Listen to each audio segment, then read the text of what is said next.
Again, it's kind of hard for me to categorize it since it's currently happening as we speak. And it is obviously important for us to speak with the family, but that's kind of the second half of this. Hopefully, they'll help us get to Gabby. Our focus is obviously on bringing her home, and the search that's going on for her. But there's a lot going on right now. Our reporter there said that the officers whom you sent took in a bag, and that then they took that bag to search a Mustang that's parked in the driveway. Can you give us any insight into what's happening there? Well, they're speaking with the family. They're gathering details, and certainly what that is. I think we'll have more information on that. It's just it's hard. Obviously they don't go in and do these things and then rush right to me to come out and talk with you. So it's happening as we speak. So, it would be kind of speculative on my part for that. I was actually thinking more specifically, and I appreciate that, and we don't want you speculating either, but you might have been able to know something from the call. I mean, on the phone call, did they say just come over? Or were they saying we have some information we want to share with you? Because those are kind of two different things. I believe the original phone call actually came in from their attorney. And the details of that we'll have, here eventually. At the bottom line, if you know anything about where Gabby's at, or if you've seen her or Brian along their journey in the last 3 weeks, we need those details. We certainly do want to speak with Brian. Obviously, he holds some key pieces into their trip. He is not labeled a suspect. Currently, we have a missing person case, not a homicide investigation by any means. Now, he came back with the car, didn't say anything to anybody, and still hasn't. You've called it odd. And today, for the first time, I heard police describe progress having been made.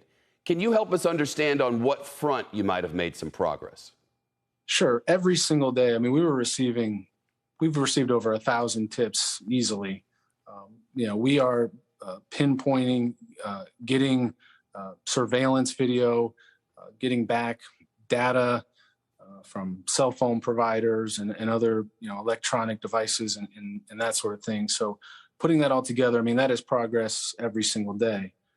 I think there was a first half of your question about him. I don't recall what it was. Well, she's not there. He drives the car, he drives the vehicle back to the house and doesn't say anything to anybody for, by our account, about 10 days. And then you guys go walking up to the front door and the family hands you a note saying, go talk to our lawyer, and that's it. I mean, that's beyond odd. And it sounds like you may be at a point, some legal analysts have suggested that you could be at a point where you could compel a conversation. Has that been discussed?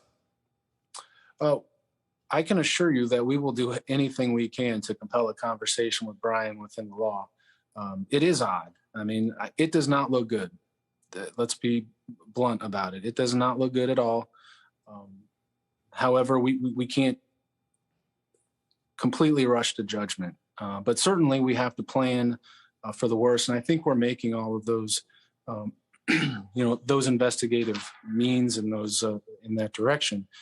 However, we are still holding out hope. We spoke with Gabby's stepfather, who's raised her all her life.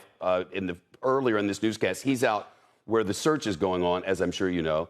And from that same area today, we got a one-sentence notice that this disappearance, this missing person case, is in no way related to that double homicide that we've been covering in Moab, the same place where Gabby and Brian were around the same time of that homicide.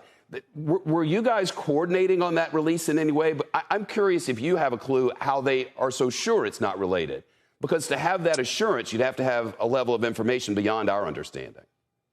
Sure. Well, what we know is we've been talking about that case for a couple days, and it is a huge coincidence. Lots of theories and speculation. And I believe initially, the law enforcement agencies in that area had said that anything and everything's on the table. And I believe that it has been. That is still and currently a a separate investigation. So we haven't necessarily been completely filled in on that investigation, other than it could potentially be related to ours. But it just hasn't and didn't get to that level. So, once there's really not a connection there, we're not really privy to, some of those investigative details. Shepard Smith here. Thanks for watching CNBC on YouTube.